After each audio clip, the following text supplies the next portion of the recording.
Aaron, there could have been a peace deal. There were certainly peace discussions. You've been talking about this for months and months and months. And now you have confirmation from none other than Victoria Nuland.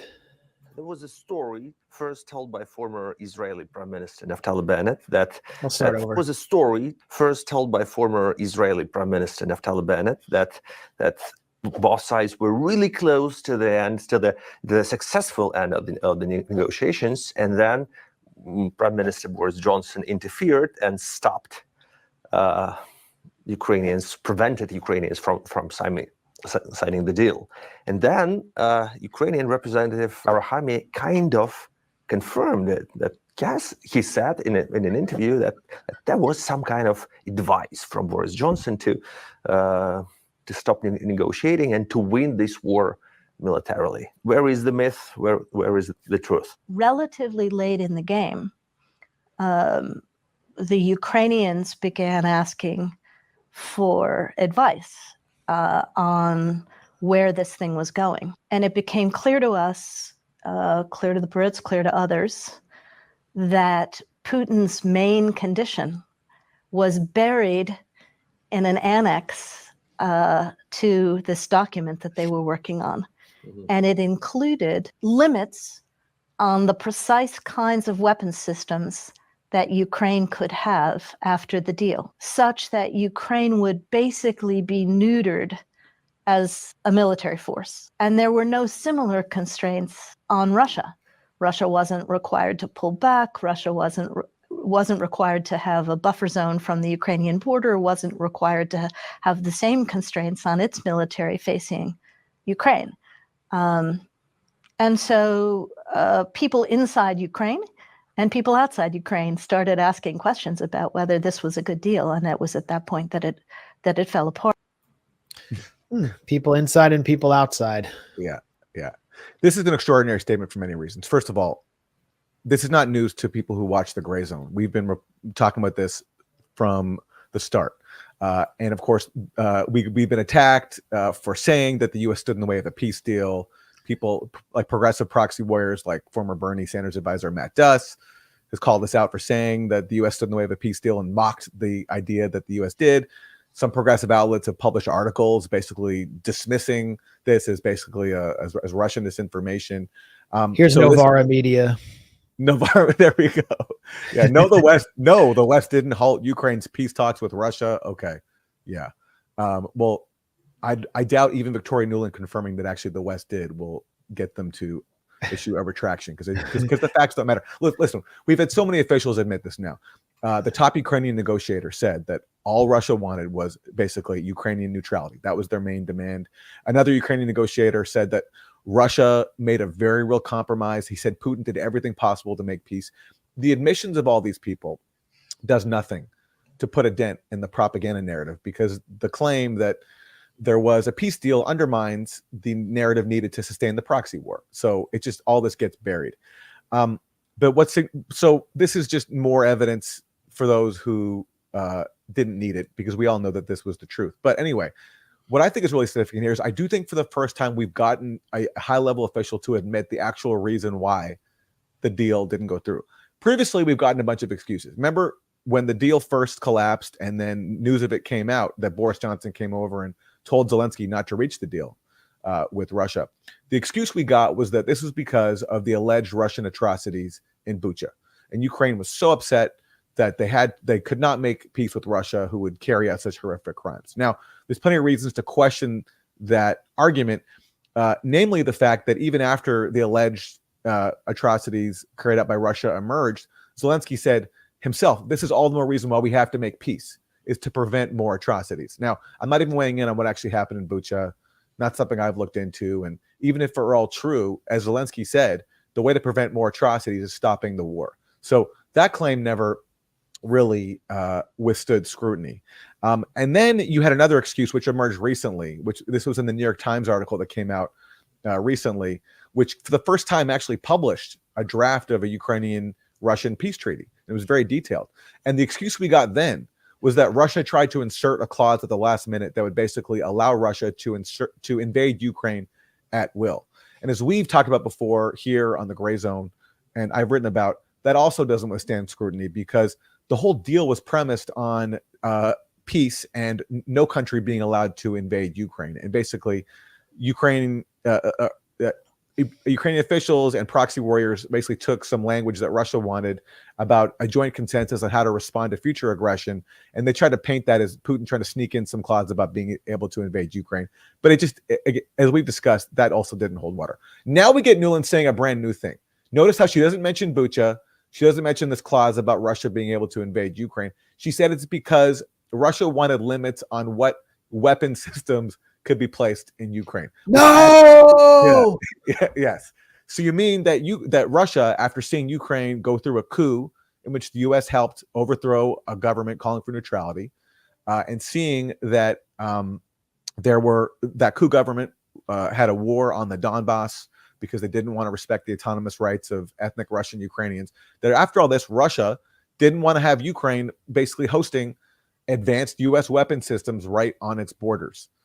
So that's basically Nuland admitting that the U.S. blocked this treaty or opposed it because they want to preserve the right of Ukraine to basically be used to threaten Russia with U.S. weapon systems. So I think actually we're getting refreshingly, for the first time, a candid admission as to why the U.S. blocked this deal. Well, it also shows how she exists within this politically hermetic chamber where there's no understanding of why anyone would see any problem with placing heavy weapons brought there from thousands of miles away on a powerful country's border to threaten that country. Yeah. I mean, she thought she was like actually just laying to rest why anyone would think that peace deal might have been a legitimate, decent offer, because the thing that no one in Washington, or especially London or Brussels, in the realm of Queen Ursula von der Leyen, will accept is that Ukraine should be neutral, is that Ukrainians had it better when they were neutral. And that means they also can't accept the internal dynamics of Ukraine. Sergei Lavrov, foreign minister of Russia, recently said that this isn't about territory. It's not about us and our desire to have territory. It's about the abrogation of the rights of some 35% of Ukrainians who speak Russia, who had their rights completely erased after the Maidan coup, which is correct. And you can see like what's been happening there. Russian language stripped as an official language, not taught in schools anymore, the worship of Bandera, the jailing of Russian-speaking critics of the government, the disappearance of hundreds of human rights activists from the Donbass, just killings of people across the Donbass. All of that is not respected as a grievance by Victoria Nuland or anyone in Washington. I don't even think there's an understanding of it. And so a war is taking place to bring things back to that point, and it never will. And all we hear are calls for escalation. And it looks like Ukraine actually will likely get its latest request from the Biden administration, which is for long-range missile strikes with U.S. weapons into Russia. It's not simply saying, oh, should they have this weapon system or that weapon system? There are a lot of things that go into it. Do they know how to use it? And some of these sophisticated systems take training, and that's one of the other things we've done. Can they maintain it? Because if you give them something that falls apart in 7 days because it can't be maintained, that doesn't do a lot of it. And then is it part of a coherent strategy to achieve a very clear objective? All of those things have to go into these decisions. But what I can tell you is we've adapted and adjusted every step along the way. We'll continue to do that. So not ruling out at this stage. We never rule out, but when we rule in, we want to make sure it's done in such a way that it can advance what the Ukrainians are trying to achieve. How do you interpret that? And by the way, I got a hard stop in about 2 or 3 minutes. Okay. Well, this follows the pattern. First, the U.S. actually does rule out certain steps. They did rule out ATACMS. They did rule out cluster munitions. They did rule out letting Ukraine use U.S. weapons to strike across the border. And every time, this is always the pattern, Tony Blinken comes along and says, actually, okay, we're not ruling it out now. We're considering it. And then it gets authorized.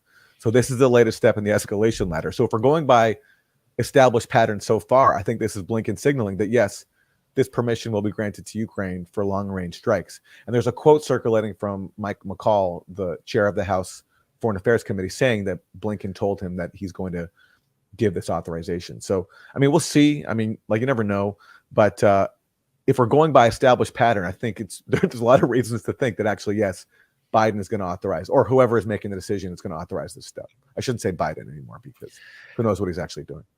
And, you know, the irony, they're using allegations that Iran has sent exported ballistic missiles to Russia as justification for sending long-range weapons to the Ukrainians, which can strike Moscow.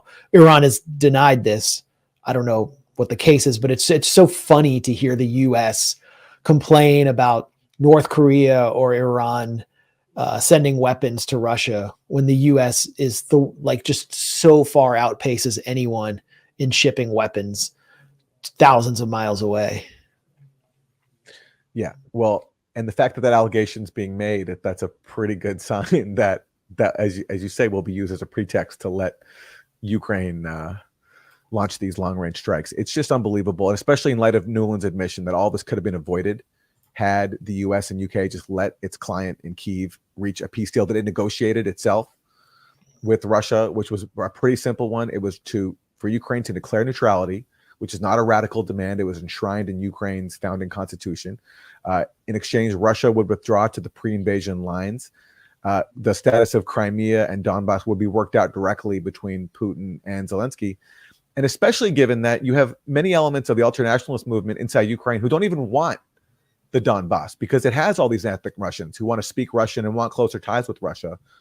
I mean, like, the fact that the U.S. basically ordered Zelensky to continue this war and sacrifice his country, how many hundreds of thousands of people have died just so Victoria Nuland can sit there with a smirk on her face now and say what a wonderful thing it is that we blocked this deal because it would have prevented Ukraine from hosting advanced U.S. weapon systems inside its territory. It's unbelievable. It's unbelievable. And this is why Dick Cheney is supporting the Democrats. This is why the McCain family, whose McCain Institute has actually cashed in on Raytheon sales of Javelin missiles to Ukraine, this is supporting Kamala Harris. This is why the neocons have come home to the Democratic Party. This is why.